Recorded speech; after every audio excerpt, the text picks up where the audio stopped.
I remember the first day she arrived. It was raining so hard the sky looked bruised, and the schoolyard was a mess of puddles and muddy sneakers. I was sitting by the window, tracing raindrops with my finger, when the principal walked in with her. She didn't look like any teacher I'd ever seen. Her hair was jet black, pulled into a tight bun, and her eyes were sharp, almost too bright, like she could see straight through you. She wore a long greatcoat, even though it was warm inside, and she didn't smile when the principal introduced her. "Class, this is Ms. Voss. She'll be your new homeroom teacher." That was it.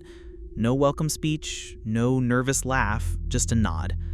The principal left and the door clicked shut behind him. The room felt colder. Ms. Voss didn't waste time. She walked to the front, set her bag on the desk, and looked at us one by one. I swear, when her eyes landed on me, I forgot how to breathe. "Let's begin," she said, her voice low and even. "Put away your books." We all hesitated. No one moved. She didn't repeat herself, just waited, and somehow that was scarier. Chairs scraped, backpacks zipped, and the room went silent except for the rain. "Good," she said.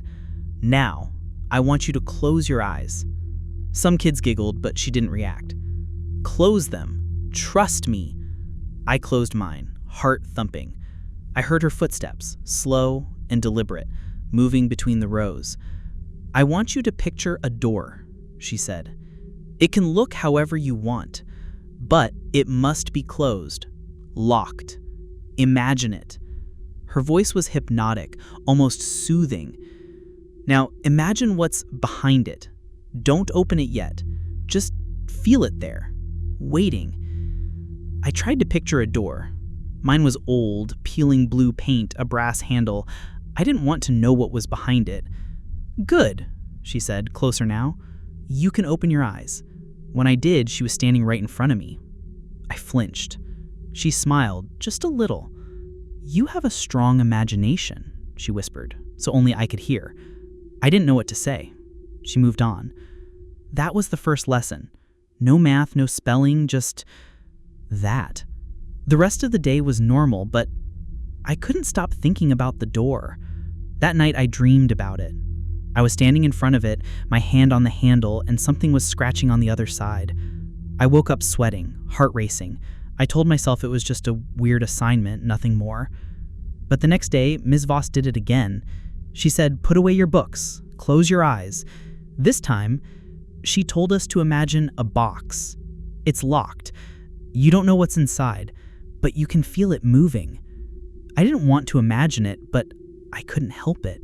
My mind filled in the blanks. Something was alive in there, something that didn't want to be trapped. When I opened my eyes, Ms. Voss was watching me. "You're good at this," she said. "You should be careful." After a week, the whole class was on edge. Kids whispered about her in the hallways. Some said she was a witch. Others said she could read minds. I didn't know what to believe, but I started dreading homeroom. Every day it was something new. A locked window, a shadow in the corner, a voice you couldn't quite hear. She never explained why we were doing it. She never smiled. One day she brought in a mirror. It was old, the glass warped and cloudy. She set it on her desk and told us to look into it one by one. She said, "Tell me what you see." Most kids just shrugged. Myself. The classroom. But when it was my turn, I hesitated. I saw my reflection, but it looked wrong. My eyes were too dark, my mouth twisted in a way I didn't recognize. I looked away. "What did you see?" she asked. I shook my head. Nothing. She smiled, but it wasn't kind. She said liar, softly. After that, things got stranger. Kids started acting weird. Jamie, who used to be the loudest in class, barely spoke. He just stared at his desk, doodling spirals in his notebook. Mia, who always wore her hair in braids, cut them off one morning and wouldn't say why. Even the teachers seemed nervous around Ms. Voss. I overheard Mr. Carter, the science teacher, whispering to the principal in the hallway. "He's not following the curriculum. The kids are scared." The principal just shook his head. "There's nothing we can do. She's special." I started keeping a journal, writing down everything that happened in her class. I thought maybe if I could make sense of it, it would stop bothering me. but the more I wrote, the less real it all seemed. My handwriting changed. Sometimes I'd find pages filled with words I didn't remember writing. "Open the door," they said. "Let it out." I stopped sleeping. I stopped eating lunch. My friends noticed, but I couldn't explain. How do you tell someone your teacher is teaching you to be afraid of your own mind? One afternoon, Miss Voss asked me to stay after class. My stomach dropped. When everyone else had left, she sat on the edge of her desk and looked at me. "You're different," she said. "You see things the others don't." I didn't answer. "Do you know why I'm here?" she asked. I shook my head. "I'm here to teach you how to protect yourself. There are things in this world that want to get in. Through doors, through mirrors, through dreams. Most people never notice, but you do." She leaned in, her eyes boring into mine. "You have to be careful what you let in." I left the classroom shaking. That night, I dreamed about the door again. This time, it was open. I woke up gasping, tangled in my sheets. The image of that open door burned into my mind. I could still feel the cold air from the other side, the sense that something had slipped past me while I slept. I tried to shake it off, but the feeling clung to me all morning, a shadow at my heels. At school, I avoided Miss Voss's eyes, but it didn't matter. She always seemed to know when I was looking at her, even from across the room. That day, she brought in a stack of blank paper and handed one to each of us. "Today, we're going to practice seeing," she said. "Not with your eyes, but with your mind." She told us to stare at the paper until we saw something, anything. Don't force it, just let it come. The room was silent, except for the sound of breathing and the occasional nervous cough. I stared at my sheet until my eyes watered. At first, there was nothing. Then, slowly, faint lines began to appear, like veins under skin. I blinked, and the lines twisted into shapes. Letters maybe, or symbols I didn't recognize. I looked up, and Miss Voss was watching me, her lips curved in that almost smile. "Good," she said. "You're learning." After class, I asked Jamie if he'd seen anything. He shook his head, eyes wide. Just white. I thought I was going blind. Mia said she saw her own face, but it was crying. No one else wanted to talk about it. I wondered if I was the only one who saw the lines, or if everyone was just too scared to admit it. The next day, Miss Voss changed the lesson. She dimmed the lights and told us to close our eyes again. "This time, I want you to listen," she said. "There's a sound only some of you will hear. If you do, raise your hand." I squeezed my eyes shut and waited. At first, there was nothing. Then, slowly, I heard a low, rhythmic tapping, like fingernails on glass. It grew louder, faster, until it was all I could hear. My hand shot up before I could stop myself. When I opened my eyes, I saw that only 3 of us had our hands raised. Me, Jamie, and a girl named Liba who never spoke in class. Miss Voss nodded, satisfied. "You're the listeners. You'll learn faster than the others." The rest of the class looked at us like we were crazy. I almost wished I hadn't heard anything at all. The next day, I tried to talk to my mom about Miss Voss. I told her the lessons were strange, that I didn't understand what we were supposed to be learning. She just smiled and said, "Sometimes new teachers have new methods. Give her a chance." I wanted to scream. How could I explain that I was afraid to go to sleep, afraid of what I might see or hear next? The next week, things escalated. Miss Voss started giving us homework, except it wasn't math or reading. She told us to write down our dreams, every detail we could remember. Dreams are doors. If you pay attention, you can learn to control which ones you open. I didn't want to write mine down, but I did anyway. The dreams were getting worse. Sometimes I'd wake up with scratches on my arms or bruises I couldn't explain. I started to wonder if I was sleepwalking or if something else was happening. One morning, I found a note in my locker. The handwriting was neat, almost too perfect. "Meet me in the library after school. Don't tell anyone." There was no name, but I knew it was from Miss Voss. I spent the whole day dreading what would happen. When the final bell rang, I almost ran home, but something made me go to the library instead. She was waiting for me in the back, surrounded by old books and dust motes floating in the sunlight. "Sit," she said, and I did. She handed me a book with no title, the cover worn smooth. "Open it," she said. I did, and the pages were blank. "What do you see?" she asked. I stared at the empty pages, willing something to appear. At first, nothing happened. Then, slowly, words began to form, written in a language I didn't know. The letters twisted and shifted, making my head ache. I slammed the book shut, heart pounding. Miss Voss smiled. "You're progressing faster than I thought." I wanted to ask her what it meant, but I was afraid of the answer. "Why are you doing this?" I whispered. She leaned in, her voice barely audible. "Because you need to be ready. There are things coming, things that feed on fear and ignorance. Most people never see them, but you will. You already do." She stood, gathering her things. "Go home, get some rest. Tomorrow will be harder." I left the library in a daze, the words from the book still swirling in my mind. That night, I dreamed of the door again. This time, it was wide open, and something was waiting on the other side. I didn't tell anyone about the library meeting. I wanted to, but every time I tried, the words got stuck in my throat. It was like the secret was alive, crawling around inside me, making my skin itch. At school, Miss Voss acted like nothing had happened. She called on me in class, asked me to read aloud, even smiled when I got the answers right. But every so often, I'd catch her watching me, her gaze heavy and expectant, like she was waiting for me to do something. The lessons kept getting stranger. One morning, she brought in a box and set it on her desk. It was small, wooden, and locked with a brass latch. "This is today's lesson," she said. "I want you to guess what's inside. Don't say it out loud, just write it down." We all scribbled on scraps of paper, glancing at each other nervously. When she collected the notes, she didn't read them. She just smiled and put them in her bag. "Sometimes the answer isn't as important as the question," she said. "What matters is that you're willing to look." After class, Jamie cornered me by the lockers. He looked pale, his eyes ringed with dark circles.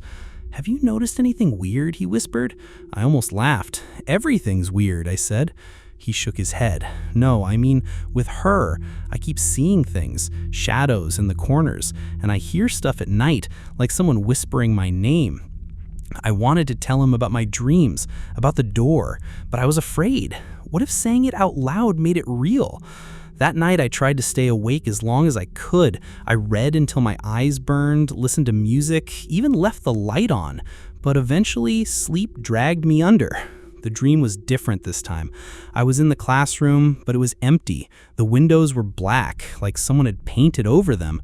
The door at the front of the room was open, and I could hear footsteps echoing in the hallway.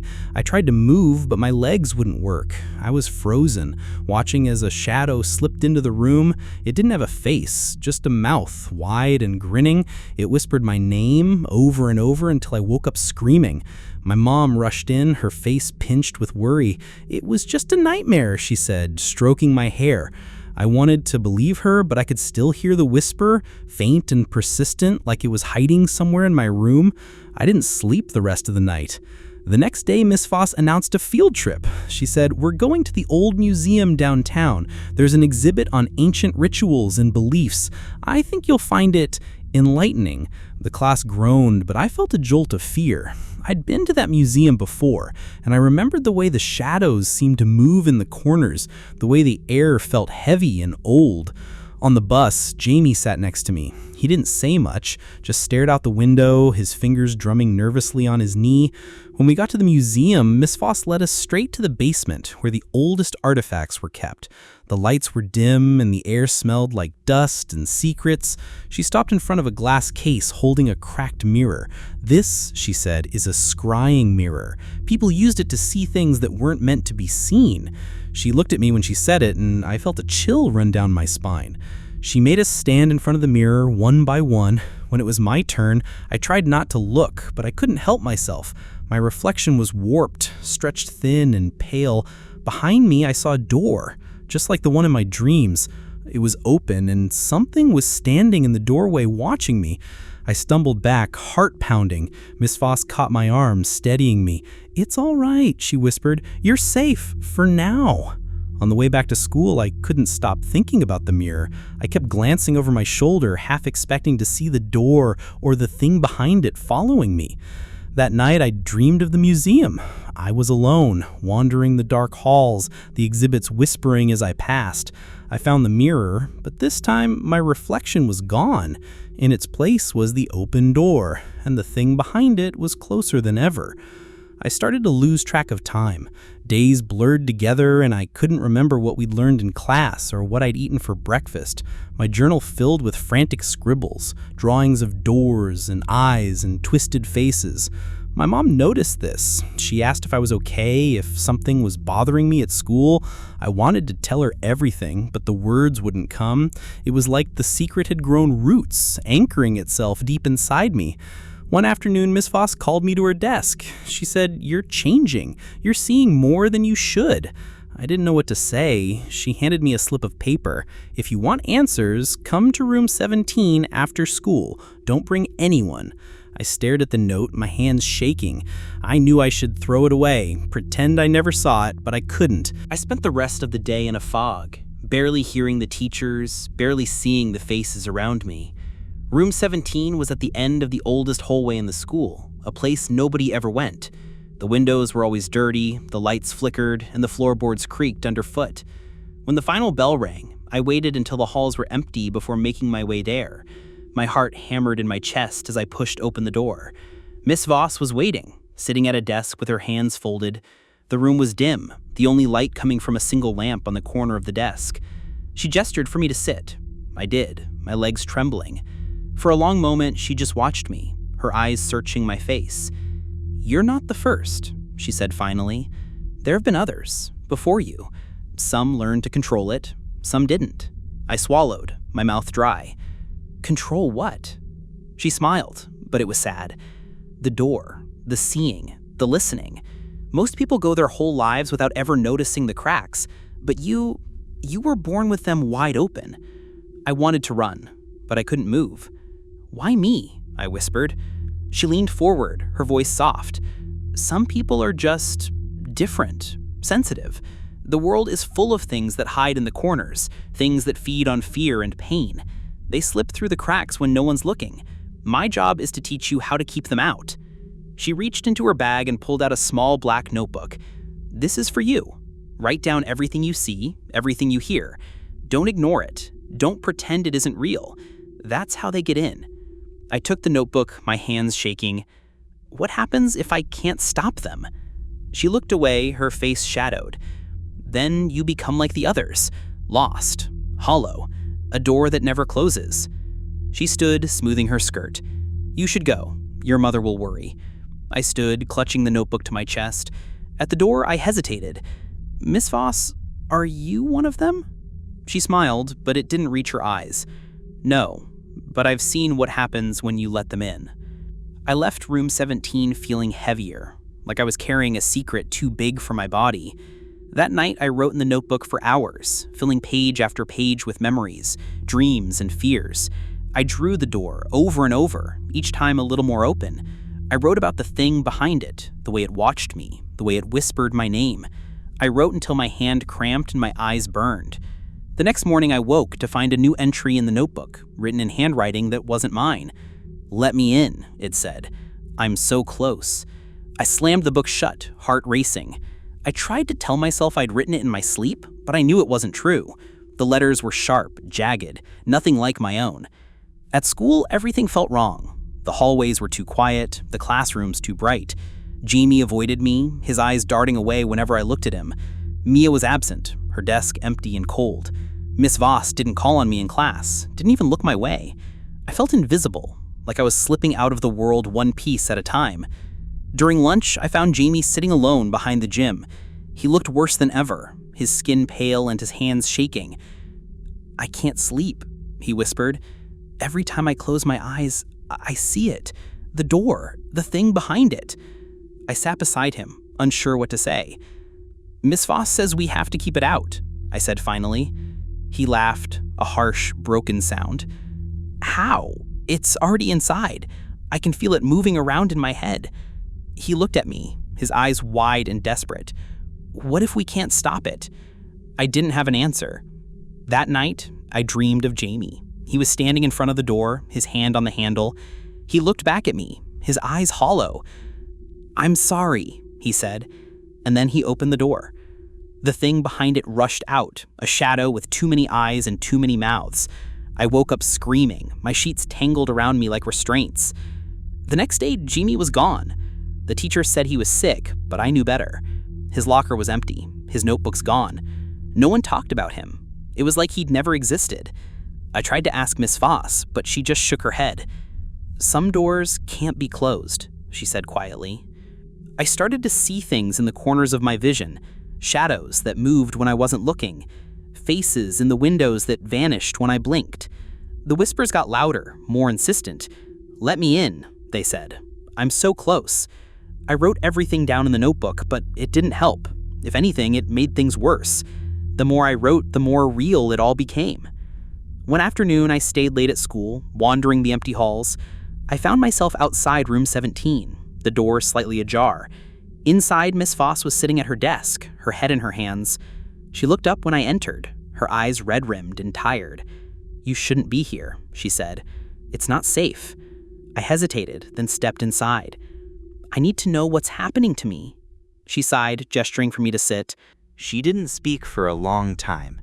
The only sound was the ticking of the old clock on the wall, each second stretching out like a warning.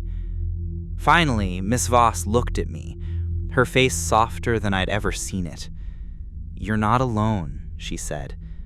"There are others like you, all over the world. Some of us learn to live with it. Some of us don't." She reached into her desk and pulled out a faded photograph.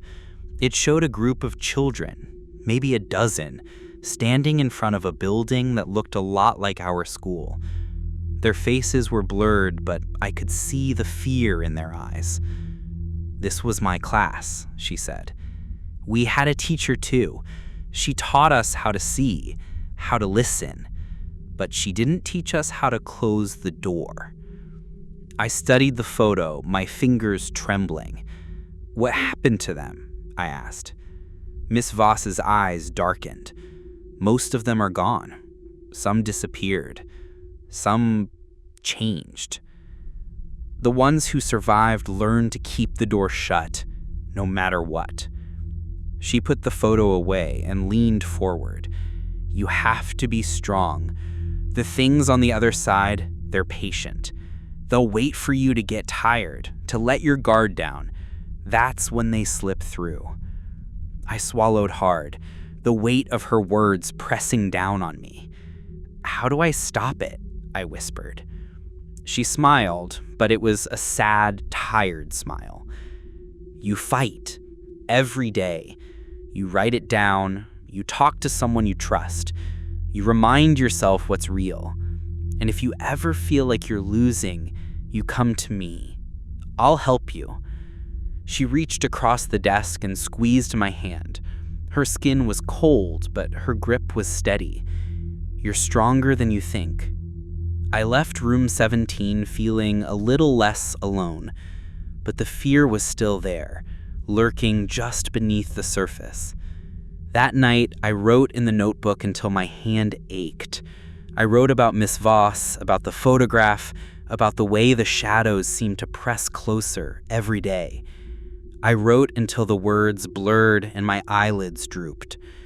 When I finally fell asleep, the dreams came again.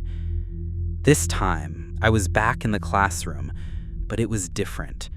The walls were covered in writing, strange symbols that pulsed with a sickly light. The door was open, and the thing behind it was waiting, its eyes fixed on me. I tried to run, but my feet wouldn't move. The thing reached out, its fingers long and thin, and touched my face. I woke up gasping, my skin cold and clammy. The next morning, I found a new message in the notebook. "You can't keep me out forever. Sooner or later, everyone opens the door." I slammed the book shut and shoved it in my backpack, my hands shaking. At school, I tried to act normal, but I could feel the thing watching me, waiting for me to slip. During recess, I found Leela sitting alone under the big oak tree. She looked up as I approached, her eyes wide and scared. "Do you see it too?" she whispered. I nodded and she burst into tears. "I don't want to be like Jamie," she sobbed. I sat beside her, unsure what to say. I said, "Miss Voss says we can fight it." Leela shook her head. "It's too strong. I hear it all the time. It tells me things, bad things." She looked at me, her face pale. "What if it gets in?" I didn't have an answer. That afternoon, Miss Voss announced a new assignment. "I want you to draw what you see when you close your eyes. Don't be afraid. The only way to fight the darkness is to bring it into the light." The class was silent as we drew, pencil scratching nervously on paper. I drew the door, the thing behind it, the way its eyes glowed in the dark. When I finished, I felt lighter, like I'd let go of something heavy. Miss Voss collected the drawings and pinned them to the bulletin board at the back of the room. "These are your fears," she said. "They can't hurt you if you face them." I looked at the drawings, doors, eyes, shadows, twisted faces, and felt a strange sense of solidarity. I wasn't the only one fighting. That night, I dreamed of the classroom again. This time, the door was closed, and I was standing in front of it, my hand on the handle. The thing behind it whispered my name, but I didn't open the door. I woke up feeling stronger, more in control. But the whispers didn't stop. They followed me through the day, growing louder whenever I was alone. "Let me in," they begged. "I'm so close." I wrote everything, filled page after page with my fears, my dreams, my hopes. The notebook became my shield, my way of keeping the darkness at bay. A week passed, then another. The world outside kept spinning. Tests, assemblies, the smell of cafeteria pizza. But inside, everything felt different. I started noticing things I'd never seen before. The way the hallway lights flickered when I walked by, the way shadows seemed to stretch toward me in the late afternoon. Sometimes, I'd catch glimpses of faces in the windows, gone when I blinked. I wondered if I was losing my mind, or if this was what Ms. Voss meant by seeing. One afternoon, as I was packing up to leave, Ms. Voss stopped me at the door. "You're doing well," she said quietly, "but you need to be careful. The more you see, the more they see you." I nodded, not trusting myself to speak. She handed me a small stone, smooth and cold. "Keep this with you," she said. "It's a ward. It won't stop them, but it might slow them down." I slipped it into my pocket, feeling a little safer, even if I didn't really believe in magic stones. That night, I dreamed of the stone. In the dream, it glowed with a pale blue light, and the thing behind the door shrank away from it, hissing. I woke up clutching it in my fist, the imprint of its shape pressed into my palm. For the first time in weeks, I felt like I had a weapon, however small. At school, things were changing. More kids started acting strange, forgetting their names, staring off into space, drawing the same symbols over and over. The teachers noticed, but no one seemed to know what to do. The principal called a meeting, but Ms. Voss didn't go. She stayed in the classroom, watching us with those sharp, knowing eyes. One day, Mia came back. She looked different, thinner, paler, her eyes ringed with shadows. She didn't talk to anyone, just sat at her desk, scribbling in a notebook. I tried to talk to her, but she ignored me, her D's fixed on something I couldn't see. At recess, I found her behind the gym, rocking back and forth, whispering to herself. It's inside. It's inside and it won't leave. I wanted to help her, but I didn't know how. That afternoon, Ms. Voss gathered us in a circle. We're going to try something new, she said. Close your eyes. Breathe. Picture the door. Now imagine locking it.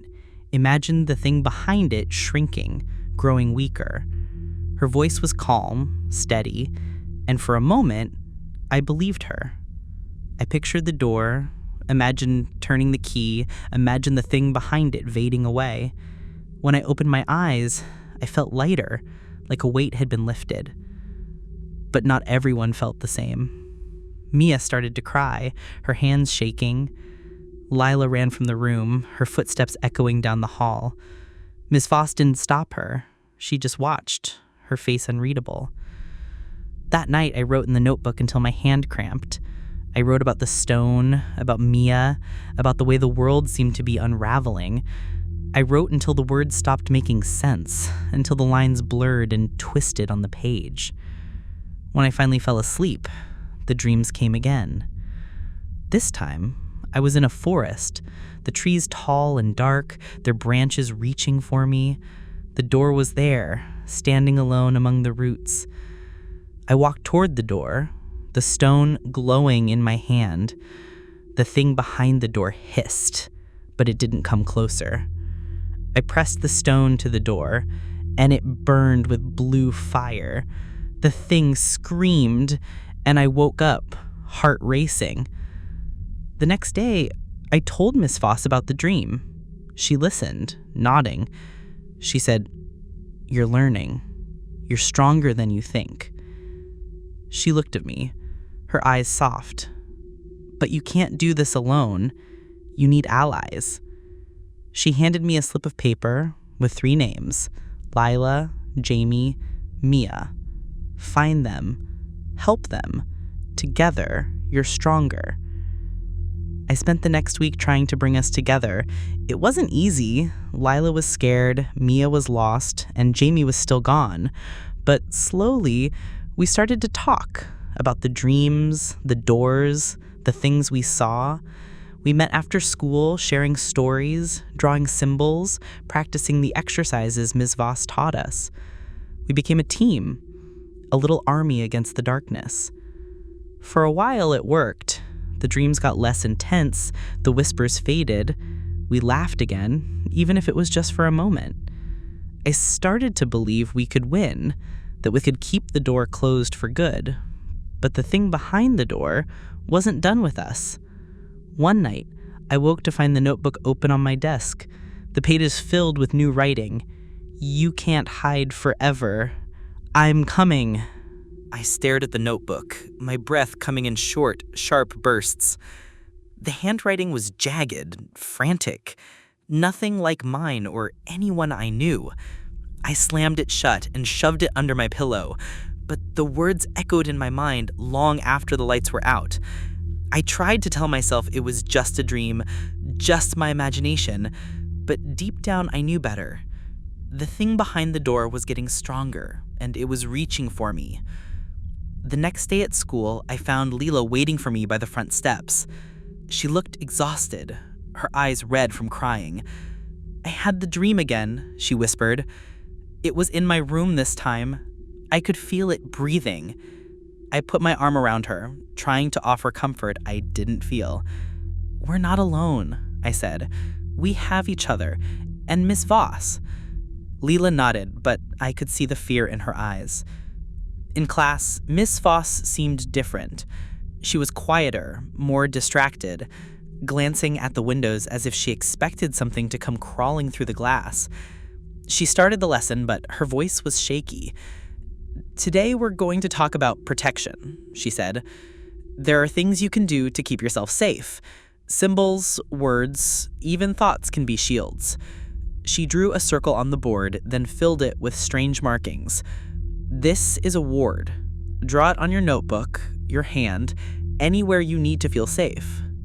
We all copied the symbol, some of us more carefully than others. I drew it on the inside cover of my notebook, pressing hard with my pen. For a moment, I felt a little safer.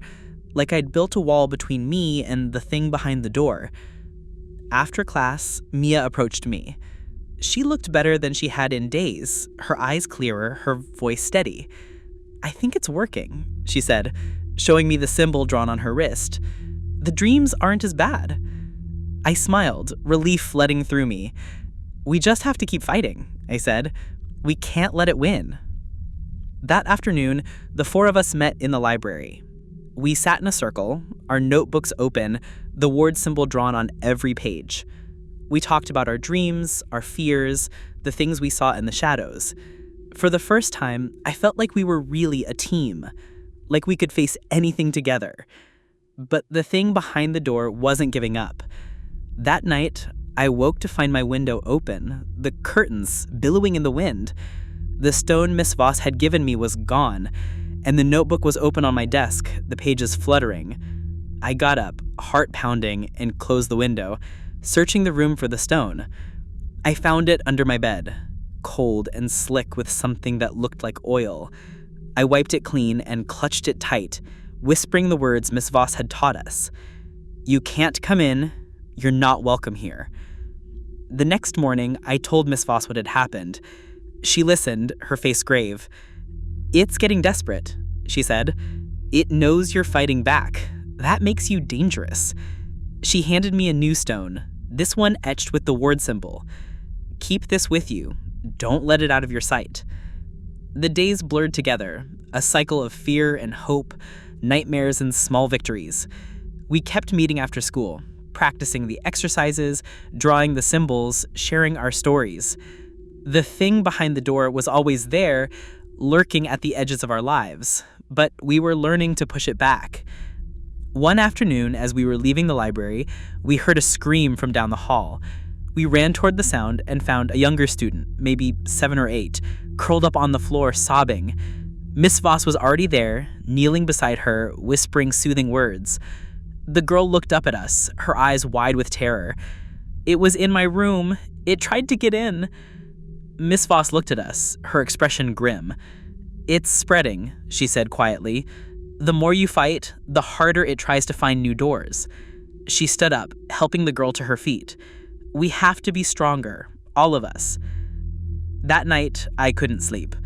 I lay in bed, clutching the stone, listening to the wind rattle the windows. I thought about the other kids, about the way the darkness seemed to be creeping into every corner of our lives. I wondered if we could really stop it, or if we were just delaying the inevitable. But then I remembered Miss Voss's words. "You're stronger than you think." I held on to that, repeating it like a mantra, until I finally drifted off to sleep. The next morning, the school felt different. The air was heavy, thick with tension, as if everyone was holding their breath. Whispers followed me down the hallway, kids talking about nightmares, about things moving in the dark, about shadows that didn't belong. Even the teachers looked uneasy, glancing over their shoulders, huddling in small groups during breaks. It was like the whole building was waiting for something to happen. Miss Voss called an emergency meeting after lunch. She gathered us, me, Leela, Mia, and a few others who'd started to see and hear things, into room 17.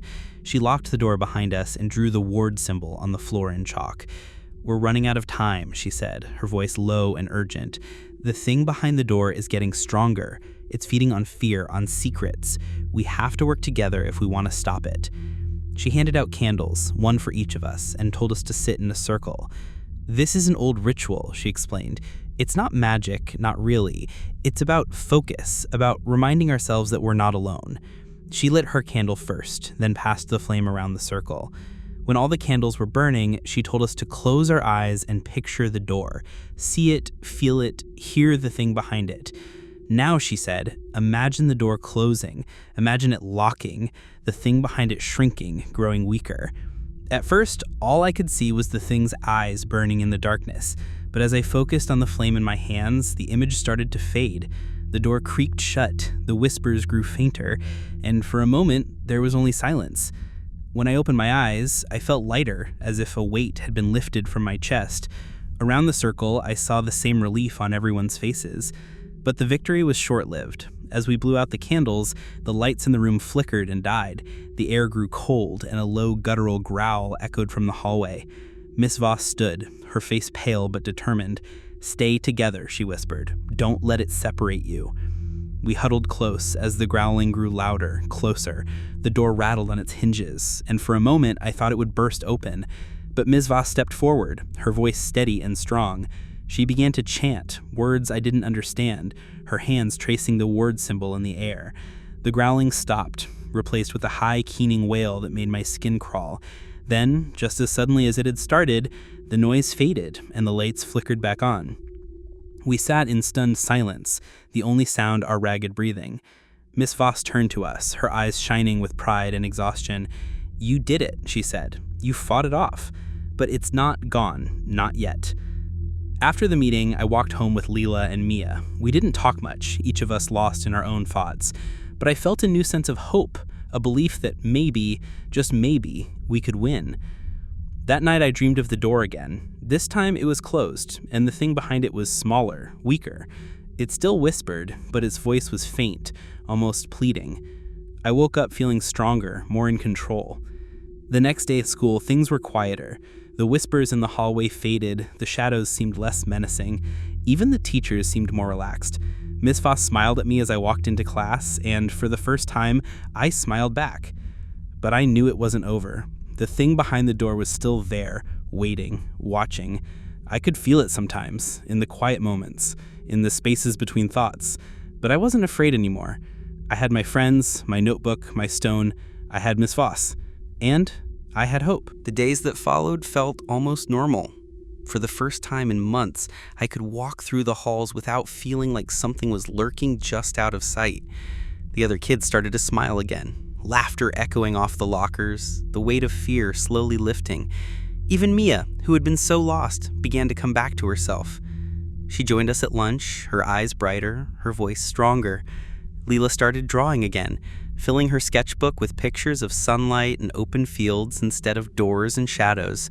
But beneath the surface, I knew the fight wasn't over. The thing behind the door was still there, waiting for a moment of weakness. Sometimes, late at night, I'd hear it whispering, promising things I didn't want to hear. "You can't keep me out forever," it would say. "Everyone opens the door. Eventually," I'd clutch the stone Ms. Voss gave me, tracing the ward symbol with my thumb, and remind myself that I was stronger than the darkness. One afternoon, Ms. Voss asked me to stay after class. The room was empty, sunlight slanting through the windows, dust motes dancing in the golden light. She sat on the edge of her desk, her expression thoughtful. "You've come a long way," she said, "but there's something you need to understand. The door will always be there. For people like us, it never really goes away. But that doesn't mean you have to be afraid." I nodded, not sure what to say. She handed me a new notebook, the cover embossed with the ward symbol. "This is for the next chapter. Write your story. Fill it with hope, with light. The darkness hates that." I took the notebook, feeling the weight in my hands. "Thank you," I whispered. She smiled, her eyes kind. "You're not alone. Remember that." That night, I started writing in the new notebook. I wrote about my friends, about the battles we'd fought, about the small victories that kept us going. I wrote about Ms. Voss, about her strength and her kindness. I wrote about hope, about the belief that even in the darkest places, there's always a way out. The dreams didn't stop, but they changed. The door was still there, but now it was surrounded by light. The thing behind it was smaller, its whispers weaker. Sometimes I'd see my friends standing beside me, their hands on the door, helping me keep it closed. I woke up feeling stronger, more certain that we could win. At school, we kept meeting after class, practicing the rituals, drawing the symbols, sharing our stories. We became a family, bound together by the things we'd seen and the battles we'd fought. The darkness was still there, but it didn't scare us anymore. We knew how to fight it. We knew we weren't alone. One day, a new student joined our class. She was quiet, her eyes wary, her hands trembling as she unpacked her bag. I recognized the look in her eyes, the fear, the uncertainty, the sense of being hunted by something no one else could see. After class, I found her sitting alone in the library. staring at a blank page in her notebook. I sat beside her, offering a small smile. I said, "It gets easier." She looked at me, her eyes wide. "Does it ever go away?" she whispered. I shook my head. "Not really, but you get stronger, and you don't have to fight alone." She smiled just a little, and I knew she'd be okay. That night, I started writing in the new notebook. I wrote about my friends, about the battles we'd fought, about the small victories that kept us going. I wrote about Ms. Voss, about her strength and her kindness. I wrote about hope, about the belief that even in the darkest places, there's always a way out. That night, I dreamed of the door one last time. It was closed, the light shining bright around it. The thing behind it was silent, its whispers finally gone. I stood in front of the door, my friends beside me, and I knew we'd won. For now. But I also knew the fight would never really be over. There would always be new doors, new shadows, new battles to fight. But I wasn't afraid. I was ready. Spring arrived, and with it came a sense of renewal. The trees outside the classroom burst into bloom, their branches heavy with pink and white flowers. The air was filled with the scent of fresh grass and the distant sound of laughter from the playground. For the first time in what felt like forever, I let myself relax. I walked to school with Leela and Mia, the three of us talking about everything and nothing, our worries fading with each step. But even as the world brightened, I never forgot what we'd been through. Sometimes I'd catch a glimpse of a shadow moving just a little too quickly, or hear a whisper in the wind that didn't quite belong. I'd reach for the stone in my pocket, feeling its reassuring weight, and remind myself that I was safe, that we were all safe, as long as we stood together. Miss Voss continued her lessons, but they changed. She taught us about resilience, about facing our fears and finding strength in each other. We learned how to ground ourselves, how to recognize when the darkness was creeping in, and how to push it back. She encouraged us to talk openly about our dreams, our worries, and our victories, no matter how small. The classroom became a sanctuary, a place where we could be ourselves without fear. One afternoon, Miss Voss brought in a box filled with small, smooth stones. She passed them around, asking each of us to choose one and draw our own symbol of protection on it. "This is your reminder," she said. "Whenever you feel afraid, hold it tight and remember that you're not alone." I chose a pale blue stone and drew a sun on it, the rays stretching out in all directions. It felt right, like a promise of light, even in the darkest times. As the weeks passed, more students joined our little group. Some had seen things, others had only felt the fear, but all of them found comfort in our circle. We shared our stories, our symbols, and our hope. The darkness never truly disappeared, but it lost its power over us. We learned to live with it, to fight it, to help others do the same. One day, Miss Voss announced that she would be leaving at the end of the year. The news hit us hard. She had become more than a teacher. She was our guide, our protector, our friend. On her last day, we gathered in room 17, the walls covered in our drawings and symbols, the air thick with emotion. Miss Voss stood at the front of the room, her eyes shining with pride. "You are ready," she said. "You know how to fight. You know how to help each other. That's all I ever wanted for you." She handed each of us a letter sealed with wax. "Open it when you need a reminder of who you are and what you're capable of." We hugged her, some of us crying, all of us grateful. As she walked out of the room for the last time, I felt a mix of sadness and hope. We would miss her, but we would carry her lessons with us always. That night, I opened my letter. Inside was a single sentence, written in Miss Voss's careful script. The door is only as strong as the person who guards it. You are stronger than you know. I smiled, tucking the letter into my new notebook. I knew there would be more battles ahead, more doors to guard, more shadows to face. But I also knew I wasn't alone. I had my friends, my memories, and the strength Miss Voss had helped me find. And for the first time, I truly believed that was enough. Summer crept in quietly, the days growing longer and the nights softer. The last weeks of school passed in a blur of sunlight, laughter, and the bittersweet feeling of endings. Our group met every afternoon under the old oak tree, the one that had watched over us through every season. We talked about the future, about new teachers, new classes, and the promise of a world beyond the shadows we'd face together. Sometimes I'd catch Leela tracing the sun symbol on her stone, her lips moving in silent reassurance. Mia started writing poetry, her words full of hope and the kind of strength that only comes from surviving something dark. Even Jamie, who had returned quietly one morning, as if he'd never been gone, seemed lighter. He never spoke about where he'd been, but he joined our circle without question, his presence a silent reminder that some doors, once closed, could be opened again to let the light in. On the last day of school, the halls buzzed with excitement. Students rushed to clean out their lockers, teachers handed out report cards, and the air was thick with the scent of cut grass and possibility. I walked through the building slowly, letting my fingers trail along the walls, memorizing the feel of the place that had changed me so much. When I reached room 17, I paused in the doorway.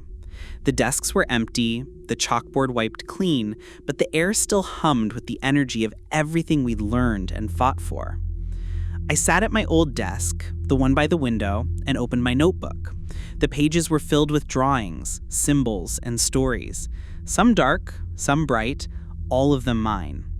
I thought about Miss Voss, about her last words to us, and about the letter tucked safely in my backpack. I wondered where she was now, and if she ever thought about us, her strange little class that had learned to fight the darkness together. A soft knock at the door pulled me from my thoughts. It was the new girl, the one who had joined us just a few weeks before. She hovered in the doorway, her eyes uncertain. "Can I sit with you?" she asked. I nodded, and she slipped into the seat beside me, her own notebook clutched tightly in her hands. We sat in silence for a while, the sunlight streaming through the window, dust motes swirling in the golden air. Finally, she spoke. "Do you think it ever really goes away? The fear, I mean?" I thought about it, about everything I'd learned, everything I'd survived. "I don't think it ever really disappears," I said honestly, "but it gets quieter, and you get stronger, and you learn that you're not alone." She smiled, a small, hopeful smile, and I knew she understood. As the final bell rang, signaling the end of the year, we stood and walked out together, the hallway bright and full of voices. Outside, our friends waited under the oak tree, their faces lit with excitement and the promise of summer. We joined them, our circle complete, and for a moment, everything felt possible. That night, as I lay in bed with the window open to the warm summer air, I listened to the quiet sounds of the world outside. The chirp of crickets, the distant hum of cars, and the gentle rustle of leaves. I held my stone in my hand, tracing the sun symbol with my thumb, and thought about the door. It was still there, somewhere deep inside me, but it was closed, and the thing behind it was silent. I knew there would be other doors, other shadows, other battles to fight. But I also knew I was ready. I had my friends, my memories, and the strength I'd found in the darkest places. I had hope, and that was enough. As I drifted off to sleep, I dreamed not of doors or shadows, but of sunlight streaming through open windows, of laughter echoing in bright hallways, of a future filled with light. And in that dream, I knew, no matter what waited behind the next door, I would never face it alone. And maybe, if you ever find yourself in a new classroom with a teacher who seems to know a little too much, or if you catch a shadow moving just out of sight, you'll remember our story. Maybe you'll write it down, or tell a friend, or just hold on to a small stone in your pocket. Something to remind you that you're not alone, and that sometimes sharing what scares us is the first step to keeping the darkness at bay. After all, every story leaves a mark. Maybe this one will stay with you too.